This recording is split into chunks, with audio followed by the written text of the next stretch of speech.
Hello everyone, स्वागत है आपका रेप्लिका वर्ल्ड में। तो आज हम पढ़ने वाले हैं क्लास 11 बायोलॉजी का चैप्टर नंबर 2।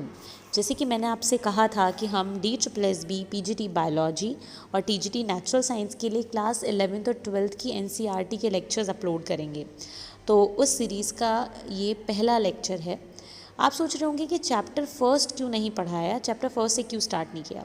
क्योंकि क्लास 11th का जो फर्स्ट चैप्टर है वो बहुत ही इजी चैप्टर है। इसमें सिर्फ ये पढ़ना है कि लिविंग ऑर्गेनिजम्स की कैरेक्टरिस्टिक क्या होती है, बायनोमियल नोमेनक्लेचर क्या है, और इसके अलावा डिफरेंट टेक्सोनॉमिक कैटेगरीज क्या होती हैं। अगर आप फिर भी चाहते हैं कि इस चैप्टर की वीडियो मैं अपलोड करूं तो आप मुझे कमेंट सेक्शन में बताइएगा। पर आज हम सेकंड चैप्टर से स्टार्ट कर रहे हैं। सेकेंड चैप्टर है बायोलॉजिकल क्लासिफिकेशन। हम इस चैप्टर में समझेंगे कि क्लासिफिकेशन सिस्टम कौन कौन से थे जिनको अप्लाई किया गया, और फाइनली कौन से क्लासिफिकेशन सिस्टम को सबसे ज़्यादा एक्सेप्ट किया गया और क्यों एक्सेप्ट किया गया। इसके अलावा जो 5 किंगडम क्लासिफिकेशन सिस्टम है उसके अकॉर्डिंग जो डिफरेंट किंगडम्स हैं उनमें कौन कौन से ऑर्गेनिजम्स आते हैं, उनके क्या क्या कैरेक्टर्स हैं, इन सब चीज़ों के बारे में हम इस लेक्चर में पढ़ेंगे। तो स्टार्ट करते हैं। देखिए, इस चैप्टर के नाम से ही पता चल रहा है बायोलॉजिकल क्लासिफिकेशन, यानी कि जो भी लिविंग ऑर्गेनिजम्स हैं उनको क्लासिफाई किया जाएगा उनकी सिमिलैरिटीज़ और उनकी डिससिमिलैरिटीज़ के बेसिस पर। वैसे तो क्लासिफिकेशन बहुत पहले से चलता आ रहा है। डिफरेंट लोगों ने क्लासिफिकेशन करने की कोशिश की। किसी ने किसी कैरेक्टर के बेसिस पे, किसी ने दूसरे कैरेक्टर के बेसिस पर एरिस्टोटल ऐसे पहले व्यक्ति थे जो डॉक्यूमेंटेड हैं कि जिन्होंने एक साइंटिफिक बेसिस पर क्लासिफिकेशन किया था। उन्होंने सिंपल मॉर्फोलॉजिकल कैरेक्टर्स के बेसिस पे प्लांट्स को 3 कैटेगरीज में डिवाइड किया था, ट्रीज, शर्ब्स और हर्ब्स में। इसी तरीके से उन्होंने एनिमल्स को भी 2 ग्रुप्स में डिवाइड किया था। एक वो ग्रुप जिसके पास रेड ब्लड सेल्स थे या उनका ब्लड रेड था, और दूसरे वो एनिमल्स जिनका ब्लड जो था वो रेड नहीं था।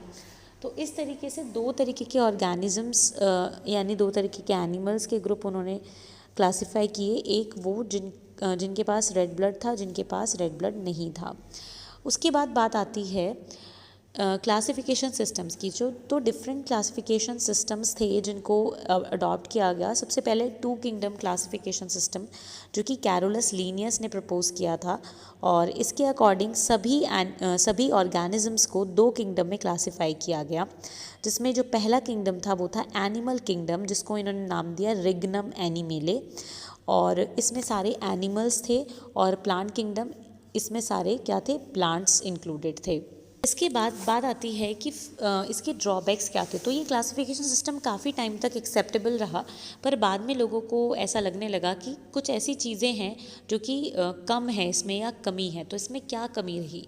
इस सिस्टम में यूकैरियोट्स और प्रोकैरियोट्स के बीच में कोई डिस्टिंग्विश नहीं किया गया। यूनिसेलुलर और multicellular, photosynthetic, non photosynthetic organism, इनके बीच में कोई डिस्टिंग्विश नहीं किया गया। ये सारे ही ऑर्गेनिज्म एक ही ग्रुप में रख दिए गए कई बार, मतलब जैसे कि यूनिसेलुलर मल्टीसेलुलर एक ही ग्रुप में आ गए, फोटोसिंथेटिक नॉन फोटोसिंथेटिक भी एक ही ग्रुप में आ गए, प्रोकैरियोटिक यूकैरियोटिक भी एक ही ग्रुप में आ गए, क्योंकि यहाँ पे 2 ही किंगडम्स थे। तो इसीलिए इतने अच्छे तरीके से क्लासिफिकेशन यहाँ पर नहीं हो पाया। दूसरी बात कि बहुत सारे ऐसे भी ऑर्गेनिजम्स थे जो कि दोनों ही कैटेगरी में फॉल नहीं कर रहे थे। ना ही वो एनिमल्स थे पूरी तरीके से, ना ही प्लांट्स थे, और डिफरेंस था उनमें। तो वो कहाँ जाते फिर? तो इसीलिए 2 किंगडम क्लासिफिकेशन सिस्टम के बाद आया 3 किंगडम क्लासिफिकेशन सिस्टम, जिसमें एक तीसरा किंगडम जो है इंट्रोड्यूस किया गया। एनिमेलिया और प्लांटी तो पहले से ही थे। तीसरा किंगडम इंक्लूड किया गया जो कि था kingdom protista. 3 kingdom classification system को अर्नेस्ट हेकल ने प्रपोज किया था, और इन्होंने एक्स्ट्रा किंगडम बताया जो कि था प्रोटिस्टा। उन्होंने कहा कि जो भी ऑर्गेनिज्म एनिमल्स और प्लांट्स दोनों नहीं हैं वो प्रोटिस्टा में आएंगे। इसके बाद जो क्लासिफिकेशन सिस्टम आया वो था 4 किंगडम क्लासिफिकेशन सिस्टम, जो कि हर्बर्ट एफ कोपलैंड ने दिया। उन्होंने एक और यहाँ पे किंगडम इंक्लूड किया, यानी प्रोटिस्टा, प्लांटी, एनिमेलिया के अलावा उन्होंने एक और किंगडम इंक्लूड किया, मोनेरा। क्योंकि पिछले वाले क्लासिफिकेशन सिस्टम में बाकी सारे ऑर्गेनिज्म को प्रोटिस्टा में रख दिया गया था, पर प्रोटिस्टा में यूकैरियोट्स भी आ रहे थे, प्रोकैरियोट्स भी आ रहे थे। तो 4 किंगडम क्लासिफिकेशन ने इस प्रॉब्लम को सॉल्व किया, और जितने भी प्रोकैरियोट्स थे, प्रोकैरियोटिक और यूनिसेलुलर ऑर्गेनिज्म, उनको मोनेरा में शिफ्ट कर दिया गया, और यूकैरियोटिक यूनिसेलुलर ऑर्गेनिज्म को प्रोटिस्टा में रखा गया, बाकियों को प्लांटी और एनिमेलिया में रखा गया। पर अभी भी एक प्रॉब्लम चल रही थी कि फंगस को कहाँ रखा जाए। फंगस को प्लांट्स में रखा जा रहा था, जबकि वो ऑटोट्रॉफिक नहीं होते हैं, हेटेरोट्रॉफिक होते हैं। एनिमल्स में भी उनको नहीं रख सकते थे क्योंकि वो मूव नहीं कर सकते, और एनिमल्स वाली करेक्टरिस्टिक उनमें नहीं है क्योंकि उनके अंदर सेल वॉल है। उनकी सेल वॉल की प्रेजेंस की वजह से उनको किंगडम प्लांटी में रखा जा रहा था, पर वो हेटेरोट्रॉफ्स थे और उनकी बहुत सारी ऐसी कैरेक्टरिस्टिक थी जो प्लांट से दूर दूर तक मैच नहीं होती थी, और एनिमेलिया में उनको रख नहीं सकते थे। तो इसलिए फिर आया 5 किंगडम क्लासिफिकेशन सिस्टम, जहाँ पर किंगडम फंजाई को भी एक नया किंगडम मिला। ठीक है, तो उससे पहले हम एक और देख लेते हैं 5 किंगडम क्लासिफिकेशन सिस्टम से पहले 3 डोमेन क्लासिफिकेशन सिस्टम। इसको कार्ल वूज ने दिया था। इन्होंने सारे ऑर्गेनिजम्स को 3 डोमेन्स में क्लासीफाई किया था, जिसमें एक डोमेन थी आर्किया, जिसमें एक्सट्रीमोफाइल्स यानी कि एक्सट्रीम कंडीशंस में रहने वाले बैक्टीरिया इंक्लूडेड थे। बैक्टीरिया में ट्रू बैक्टीरिया इंक्लूडेड थे जो नॉर्मल मॉडरेट कंडीशंस में रहते हैं, और यूकैरिया में सारे यूकैरियोट्स इंक्लूडेड थे, जिसमें कि फंजाई, प्लांटी और एनिमेलिया तीनों ही आते हैं। इसके बाद हम लोग बात करेंगे अभी 5 किंगडम क्लासिफिकेशन सिस्टम की, बट उससे पहले बात करते हैं कि एक बेटर क्लासिफिकेशन सिस्टम की क्यों ज़रूरत थी। ठीक है, कौन सी रिक्वायरमेंट्स थी जिनकी वजह से एक बेटर क्लासिफिकेशन सिस्टम की ज़रूरत थी। जैसे कि बाकी के जितने भी क्लासिफिकेशन सिस्टम थे वो ज़्यादातर मॉर्फोलॉजिकल कैरेक्टर्स पर ध्यान दे रहे थे, बट थोड़ा और चीज़ों पर भी ध्यान देने की ज़रूरत थी। ठीक है, जैसे कि cell structure, nature of wall यानी कि सेल वॉल का नेचर कैसा है, मोड ऑफ न्यूट्रिशन क्या है यानी हेटेरोट्रॉफिक है या ऑटोट्रॉफिक है, हैबिटाट क्या है ऑर्गेनिज्म का, मोड ऑफ न्यूट्रिशन क्या है। ठीक है, इसके अलावा मोड ऑफ रिप्रोडक्शन क्या है, इवोल्यूशनरी रिलेशनशिप कैसी है, इन सब चीज़ों को भी इंक्लूड करना ज़रूरी था एक बेटर क्लासिफिकेशन सिस्टम बनाने के लिए। ठीक है, तो वहीं से फिर आया 5 किंगडम क्लासिफिकेशन सिस्टम, जो कि दिया था R.H. विटेकर ने 1969 में, और उन्होंने एक नया किंगडम इसमें ऐड किया, किंगडम फंजाई। अगर हम बात करें कि क्राइटेरिया क्या था इस क्लासिफिकेशन सिस्टम का, तो 5 क्राइटेरिया मेनली उन्होंने लिए। पहला लिया सेल स्ट्रक्चर, सेल का स्ट्रक्चर कैसा है, बॉडी ऑर्गेनाइजेशन कैसा है, सेलुलर लेवल है, टिश्यू लेवल है, ऑर्गन लेवल है, कैसा सेलुलर मतलब बॉडी ऑर्गेनाइजेशन है, मोड ऑफ न्यूट्रिशन क्या है, हेटेरोट्रॉफिक है या फिर ऑटोट्रॉफिक है, रिप्रोडक्शन किस तरीके से हो रहा है, सेक्सुअल या एसेक्सुअल, फाइलोजेनेटिक रिलेशनशिप क्या है यानी कि जनरेशन आफ्टर जनरेशन वो जो पर्टिकुलर प्लांट है वो किससे मैच हो रहा है, फाइलोजेनेटिक यानी इवोल्यूशनरी रिलेशनशिप भी इसमें देखी गई। और इस तरीके से 5 किंगडम्स को यहाँ पे रखा गया और उसमें ऑर्गेनिजम्स को क्लासिफाई किया गया। अब यहाँ पे हमारे एनसीईआरटी में एक टेबल दी हुई है जो कि बहुत ज़्यादा इंपॉर्टेंट है। यहाँ पे 5 किंगडम को कैरेक्टर्स के बेसिस पर क्लासीफाई किया हुआ है। जैसे सबसे पहला कैरेक्टर है सेल टाइप, तो मोनेरा का जो सेल टाइप है वो प्रोकैरियोट होता है। बाकी जितने भी चारों किंगडम्स हैं, प्रोटिस्टा, फंजाई, प्लांटी, एनिमेलिया, ये सारे यूकैरियोट्स होते हैं। सेल वॉल की अगर बात करें तो मोनेरा में सेल वॉल प्रेजेंट होती है और ये पॉलीसेकेराइड से मिलकर बनी हुई होती है। प्रोटिस्टा की बात करें तो इनमें कुछ ऑर्गेनिजम्स में सेल वॉल होती है। फंजाई की बात करें तो इनकी सेल वॉल काइटिन से मिलकर बनी हुई होती है। प्लांटी की सेल वॉल सेलुलोज से मिलकर बनी हुई होती है और एनिमेलिया किंगडम में एब्सेंट होती है सेल वॉल। न्यूक्लियर मेम्ब्रेन की बात करें तो क्योंकि मोनेरा प्रोकैरियोट्स होते हैं इसलिए इनमें न्यूक्लियर मेम्ब्रेन एब्सेंट होती है, जबकि प्रोटिस्टा, फंजाई, प्लांटी, एनिमेलिया इन सभी में न्यूक्लियर मेम्ब्रेन प्रेजेंट होती है because they are eukaryote. Body organisation की बात करते हैं तो मोनेरा यूनिसेलुलर है इसलिए सेलुलर लेवल ऑफ ऑर्गेनाइजेशन होता है इनके अंदर। प्रोटिस्टा के अंदर भी सेलुलर लेवल ऑफ ऑर्गेनाइजेशन होता है। फंजाई के अंदर मल्टी सेलुलर या लूज टिश्यू लेवल तक का ऑर्गेनाइजेशन देखने को मिलता है।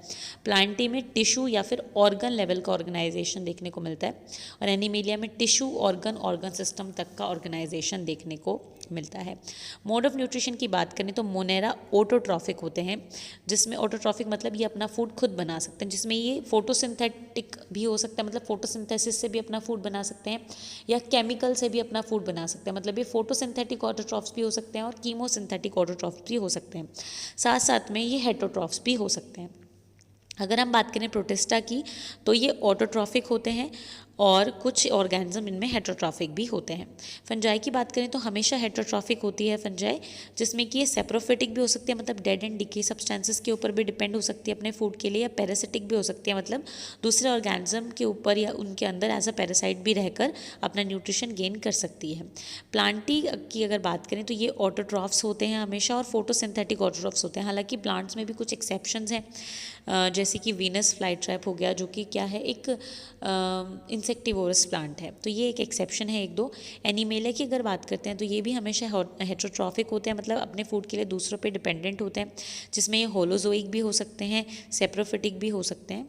ठीक है, होलोजोइक का मतलब ऐसा न्यूट्रिशन जिसमें जो एनिमल है वो माउथ के थ्रू अपने फूड को अंदर डालेगा, ठीक है, जिसको हम इंजेशन कहते हैं। तो हम लोगों में होलोजोइक होता है क्योंकि हमारे पास एक माउथ होता है जिसके थ्रू हम फूड को अंदर डालते हैं। ठीक है, सेप्रोफिटिक भी हो सकते हैं एनिमल्स, यानी कि दूसरे के ऊपर डिपेंडेंट हो सकते हैं। इसके अलावा ये पैरासिटिक भी हो सकते हैं। अब बात करते हैं कि जो अर्लियर क्लासिफिकेशन सिस्टम्स थे उनमें क्या प्रॉब्लम थी, है ना। जैसे 5 किंगडम क्लासिफिकेशन सिस्टम ने काफ़ी हद तक प्रॉब्लम्स को सॉल्व किया, बट उससे पहले जो क्लासिफिकेशन सिस्टम्स थे उनमें प्रॉब्लम्स क्या थी, जिसको फिर 5 किंगडम क्लासिफिकेशन सॉल्व कर पाया। तो अर्लियर क्लासिफिकेशन सिस्टम में bacteria, blue green algae, fungi, mosses, ferns, gymnosperms, angiosperm, इन सबको प्लांट्स के अंडर रखा हुआ था, जबकि हमें पता है कि कितने डिफरेंट हैं। भले ही इन सब में सेल वॉल्स होती हैं, पर सेल वॉल का नेचर भी अलग अलग है। ठीक है, इनके सेल वॉल की कंपोजिशन अलग अलग है। इसमें यह भी ध्यान नहीं रखा गया कि ब्लू ग्रीन एल्गी और बैक्टीरिया जो होते हैं प्रोकैरियोट्स होते हैं और बाकी यूकैरियोट्स होते हैं, इनको फिर भी एक साथ रखा गया। ऑटोट्रॉफ्स को हेटरोट्रॉफ्स के साथ रख दिया गया, यूनिसेलुलर को मल्टीसेलुलर के साथ रख दिया गया। तो ये सारी प्रॉब्लम्स थी जिसको सॉल्व किया 5 किंगडम क्लासिफिकेशन सिस्टम और फर्दर आगे आने वाले क्लासिफिकेशन सिस्टम्स ने। अब हम एक एक करके इन सभी किंगडम्स के बारे में समझेंगे जो भी हमने 5 किंगडम क्लासिफिकेशन सिस्टम में देखे। सबसे पहले बात करते हैं किंगडम मोनेरा की। किंगडम मोनेरा के सोल मेंबर्स हैं बैक्टीरिया, यानी किंगडम मोनेरा में आपको सिर्फ बैक्टीरिया देखने को मिलेंगे। बैक्टीरिया जो होते हैं वो कॉस्मोपॉलिटेंट होते हैं, मतलब कि हर जगह पाए जाते हैं और सबसे ज़्यादा पाए जाने वाले लिविंग ऑर्गेनिजम्स होते हैं। बैक्टीरिया मीज़ोफिलिक भी हो सकते हैं, मतलब नॉर्मल कंडीशंस में रहने वाले भी हो सकते हैं, जैसे जिन कंडीशंस में हम रह रहे हैं उन कंडीशन में रहने वाले जो बैक्टीरिया होते हैं उनको मीज़ोफिलिक बैक्टीरिया कहते हैं। इसके अलावा बैक्टीरिया एक्सट्रीमोफिलिक भी हो सकते हैं, मतलब एक्सट्रीम कंडीशंस में भी पाए जा सकते हैं, जैसे कि हॉट स्प्रिंग हो गया, या फिर कोई लो पीएच, जैसे लो पीएच वाला एरिया हो गया, या फिर हाई सॉल्टी एरिया हो गया। ठीक है, ये सब जगह पाए जाने वाले जो बैक्टीरिया होते हैं उनको एक्सट्रीमोफाइल्स कहते हैं। तो शुरुआत करते हैं अब कि बैक्टीरिया कैसा होता है, कैसा स्ट्रक्चर होता है, कितने टाइप्स के होते हैं, कैसे न्यूट्रिशन होता है बैक्टीरिया का, कैसे रिप्रोडक्शन होता है और कितने टाइप्स के होते हैं। ठीक है, तो सबसे पहले हम लोग बात करते हैं कि बैक्टीरिया का स्ट्रक्चर कैसे होता है। जैसे कि हमें पता है कि बैक्टीरिया क्या है, यानी मोनेरा में जितने भी ऑर्गेनिजम्स आ रहे हैं वो क्या है, सारे बैक्टीरिया ही हैं। और बैक्टीरिया जो होता है वो प्रोकैरियोटिक होता है। प्रोकैरियोटिक मतलब कि ऐसा सेल जिसमें न्यूक्लियस वेल डिफाइन नहीं होता, या कई बार हम ऐसे भी बोल देते हैं कि न्यूक्लियस इज एब्सेंट, बिकॉज उसका जेनेटिक मटीरियल है वो साइटोप्लाज्म में ऐसे ही स्कैटर्ड होता है। कोई एक डिफाइंड प्लेस नहीं होती जहाँ पर कि वो पाया जाए, कोई ऐसे न्यूक्लियस जैसा स्ट्रक्चर उसके अंदर नहीं होता, बिकॉज दे आर प्रोकैरियोटिक। तो ये जो मेंबर्स हैं मोनेरा के, यानी जो बैक्टीरिया हैं वो प्रोकैरियोटिक होते हैं और यूनिसेलुलर होते हैं, मतलब कि सिर्फ एक ही सेल होता है। इनकी जो सेल होता है उसमें सेल वॉल होती है जो कि पॉलीसेकेराइड्स और अमीनो एसिड से मिलकर बनी हुई होती है। इसके अलावा सेल वॉल के अंदर प्लाज्मा मेम्ब्रेन भी होती है। प्लाज्मा मेम्ब्रेन जो होती है उसमें कुछ इनफोल्डिंग्स होते हैं जो आपको इस डायग्राम में भी दिख जाएगा, जिनको मीजोजोम कहा जाता है। जो हमारे प्लाज्मा मेम्ब्रेन है बैक्टीरिया की वो अंदर की तरफ फोल्ड होती है, जिससे एक एरिया जनरेट होता है जिसको मीजोजोम कहते हैं, जो कि बैक्टीरिया के रेस्पिरेशन के लिए हेल्प करता है। ठीक है, इसके अलावा जो इनका जेनेटिक मटेरियल होता है वो ऐसे ही स्कैटर्ड होता है साइटोप्लाज्म में, और इनके जेनेटिक मटेरियल को हम न्यूक्लियोइड कहते हैं। ठीक है, इसके अलावा क्योंकि ये प्रोकैरियोटिक सेल हैं तो इनमें मेम्ब्रेन बाउंड सेल ऑर्गेनेल्स भी एब्सेंट होती हैं, यानी mitochondria, Golgi body, endoplasmic reticulum, ऐसे कोई भी ऑर्गेनेल्स इनके अंदर नहीं होती। बस एक सेल ऑर्गेनेल्स होती हैं जो कि नॉन मेम्ब्रेन होती हैं, वो हैं राइबोसोम्स। तो इनके अंदर राइबोसोम्स मिलते हैं, और वो भी कौन से टाइप के मिलते हैं, 70S राइबोसोम्स इनके अंदर मिलते हैं। ठीक है, इसके अलावा साइटोप्लाज्म होता है, और कुछ ऐसे बैक्टीरिया होते हैं जिनके सेल वॉल के बाहर भी एक एक्स्ट्रा लेयर होती है जिसको हम कैप्सूल कहते हैं। कैप्सूल तब कहेंगे जब ये जो बाहर वाली लेयर है ये हार्ड होगी। अगर ये जो बाहर वाली लेयर है ये सॉफ्ट होगी तो हम इसको स्लाइम लेयर भी कह सकते हैं, अगर ये स्लिपरी होगी तो, या एस लेयर भी कह सकते हैं। तो सेल वॉल के बाहर भी कुछ बैक्टीरिया के अंदर कुछ लेयर्स मिलती हैं जिनको या तो कैप्सूल या फिर स्लाइम लेयर या एस लेयर कहते हैं, on the basis of their nature. ठीक है, जो बैक्टीरिया जिनके ऊपर कैप्सूल की लेयर होती है वो पैथोजेनिक होते हैं, ठीक है, यानी कि डिजीज़ कॉजिंग होते हैं। बैक्टीरिया के पास फ्लैजिला भी होता है, क्योंकि मोशन के लिए इनको कुछ चाहिए, तो फ्लैजिला इनको मोशन में हेल्प करता है। इसके अलावा इनके ऊपर हेयर लाइक स्ट्रक्चर्स भी होते हैं जिनको पिलाई कहते हैं, जो इनकी किसी सरफेस से अटैच होने में, फूड को लेने में, या फिर अगर सेक्स पिलाई होगा तो रिप्रोडक्शन करने में भी हेल्प करते हैं, ठीक है। इसके बाद अगर हम बैक्टीरिया की क्लासिफिकेशन की बात करें on the basis of shape, यानी शेप के बेसिस पर बैक्टीरिया कितने तरीके के होते हैं, तो शेप के बेसिस पर बैक्टीरिया 4 तरीके के होते हैं। पहले तरीके के होते हैं कोकाए, जो कि राउंड शेप होते हैं। दूसरे तरीके के होते हैं बैसिलस बैक्टीरिया, जो कि रॉड शेप होते हैं। तीसरे तरीके के विब्रियो, जो कि कॉमा शेप्ड होते हैं। और चौथे तरीके की स्पायरला, जो कि स्पायरल शेप के होते हैं। स्पायरला बैक्टीरिया में यूजुअली फ्लैजिला जो है वो प्रेजेंट होते हैं, दोनों साइड भी हो सकते हैं, एक साइड भी हो सकते हैं, ठीक है। अगर हम न्यूट्रिशन की बात करते हैं कि जो बैक्टीरिया होते हैं वो न्यूट्रिशन किस तरीके से लेते हैं, तो बैक्टीरिया ऑटोट्रॉफिक भी हो सकते हैं और हेट्रोट्रॉफिक भी हो सकते हैं।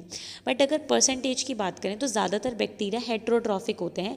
कुछ ही ऐसे बैक्टीरिया होते हैं जो कि ऑटोट्रॉफिक होते हैं, यानी अपना फूड खुद बनाते हैं। ऑटोट्रॉफिक यानी ऐसे ऑर्गेनिजम्स जो कि अपना फूड खुद बनाते हैं। तो कुछ बैक्टीरिया ऐसे होते हैं जो कि अपना फूड खुद बनाते हैं, जिनको हम ऑटोट्रॉफिक बैक्टीरिया कहते हैं। ऑटोट्रॉफिक बैक्टीरिया में भी 2 टाइप हो सकते हैं, या तो वो केमिकल का यूज़ करके अपना फूड बना सकते हैं, जिनको कीमोसिंथेटिक बैक्टीरिया कहते हैं, या वो सनलाइट का इस्तेमाल करके अपना फूड बना सकते हैं, जिनको फोटोसिंथेटिक बैक्टीरिया कहते हैं, ठीक है।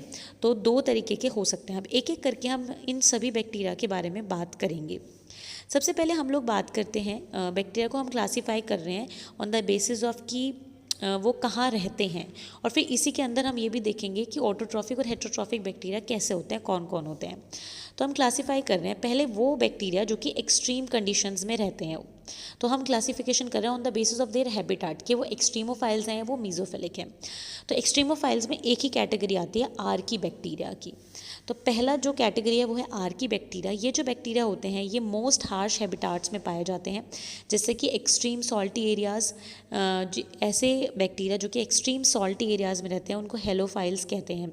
एग्जाम्पल है हेलोबैक्टीरियम, हेलोकोकस, ठीक है। इसके अलावा दूसरे तरीके के आर्की बैक्टीरिया हैं जो कि बहुत ही ज़्यादा एसिडिक और बहुत ही ज़्यादा गर्म जगहों पे मिलते हैं, जैसे कि थर्मल वेंट्स, हॉट स्प्रिंग्स वगैरह। यहाँ पे टेम्परेचर तो हाई रहता है पर पीएच लो रहता है, जो कि एक बहुत ही हार्श कंडीशन है। यहाँ पर जो बैक्टीरिया मिलते हैं उनको थर्मो एसिडोफाइल्स कहते हैं। एग्जाम्पल है जैसे कि सल्फोबोलस, थर्मोप्लाज्मा, ठीक है। इसके अलावा जो टैग डीएनए पॉलीमरेज्म पीसीआर में यूज़ करते हैं, तो वो जिस बैक्टीरिया से लिया जाता है वो भी एक थर्मो एसिडोफाइल है। इसके बाद एक और टाइप के आर्की बैक्टीरिया आते हैं मिथेनोजेंस। ये मार्शी एरियाज़ में पाए जाते हैं जहाँ पे मीथेन गैस जो है मिलती है। ये जो रूमिनेंट एनिमल्स होते हैं जैसे काऊ, बफलोज, इनके गट में यानी इनके पेट में, या फिर कह सकते हैं जो इनका डाइजेस्टिव ऑर्गन्स होते हैं वहाँ पे मिलते हैं। और ये जो काऊ डंग में मीथेन गैस प्रोड्यूस होती है ना, जिसको बायोगैस भी कहते हैं, उसके प्रोडक्शन के लिए रिस्पॉन्सिबल होते हैं, इसलिए इनको मिथेनोजेंस भी कहा जाता है, ठीक है। आर्की बैक्टीरिया बाकी बैक्टीरिया से अलग कैसे होते हैं, वो कैसे इतने हार्श इन्वायरमेंट में सर्वाइव कर जाते हैं, क्योंकि उनका सेल वॉल का स्ट्रक्चर बहुत डिफरेंट होता है जो उनको ऐसी कंडीशंस में सर्वाइव करने में हेल्प करता है, ठीक है। इसके बाद हम बात करते हैं यू बैक्टीरिया की, यानी कि ट्रू बैक्टीरिया की। तो यू बैक्टीरिया, यू का मतलब होता है ट्रू। तो यू बैक्टीरिया को हम ट्रू बैक्टीरिया भी कहते हैं, और इनके पास एक रिजिड सेल वॉल होती है, और अगर ये मोटाइल होंगे तो इनके पास फ्लैजुलम भी होता है। यू बैक्टीरिया को हम 3 तरीके से डिवाइड कर सकते हैं, यानी 3 ग्रुप्स में डिवाइड कर सकते हैं, ठीक है। या फिर अगर हम ब्रॉडली देखें तो 2 ग्रुप्स में डिवाइड कर सकते हैं यू बैक्टीरिया को। पहले हैं ऑटोट्रॉफ्स और दूसरे हैं हेट्रोट्रॉफ्स। ऑटोट्रॉफ्स वो यू बैक्टीरिया हैं जो कि अपना फूड खुद बनाते हैं। हेट्रोट्रॉफ्स वो हैं जो अपने फूड के लिए दूसरे के ऊपर डिपेंडेंट होते हैं। सबसे पहले हम लोग बात करते हैं ऑटोट्रॉफ्स की। ऑटोट्रॉफ्स में भी 2 टाइप के हैं bacteria, photosynthetic autotrophs and chemosynthetic autotrophs. एक एक करके बात करते हैं। फोटोसिंथेटिक ऑटोट्रॉफ्स ऐसे बैक्टीरिया होते हैं जो सनलाइट का यूज़ करके फोटोसिंथेसिस करके अपना फूड बनाते हैं। एग्जाम्पल है जैसे कि साइनोबैक्टीरिया, जिसको ब्लू ग्रीन एल्गी भी कहा जाता है। इसको एल्गी और बैक्टीरिया के बीच का कनेक्टिंग लिंक माना जाता है। इसके अंदर क्लोरोफिल ए मॉलिक्यूल होता है जो कि ग्रीन प्लांट्स में देखने को मिलता है। साइनोबैक्टीरिया यूनिसेलुलर भी हो सकते हैं, कॉलोनियल भी हो सकते हैं, या फिलामेंटस भी हो सकते हैं।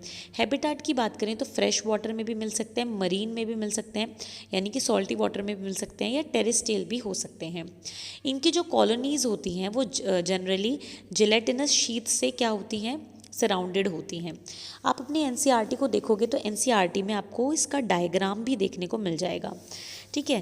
तो नॉस्टॉक का डायग्राम है वो, तो वो कुछ इस तरीके से है, मैं आपके लिए इसको ड्रॉ कर देती हूँ।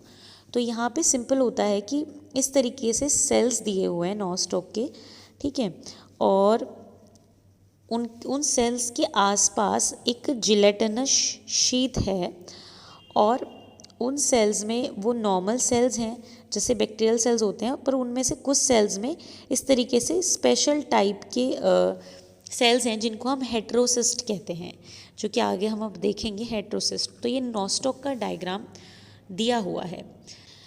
इसके बाद हम बात कर रहे थे कि इनकी कॉलोनीज जेलेटिनस शीट से कवर होती हैं, और कई बार ये वाटर बॉडीज़ को पॉल्यूट कर देते हैं, ब्लूम्स बना लेते हैं। इसके अलावा इनके पास स्पेशल टाइप के सेल्स होते हैं जो मैंने आपको अभी डायग्राम में बताया, जिसको हेटेरोसिस्ट कहते हैं। इन सेल्स में क्या होता है कि नाइट्रोजन फिक्स होती है, तो इनका जो काम है वो प्लांट्स के लिए बहुत ज़्यादा इंपॉर्टेंट है, क्योंकि ये प्लांट्स को नाइट्रोजन फिक्स करके प्रोवाइड करते हैं, ठीक है।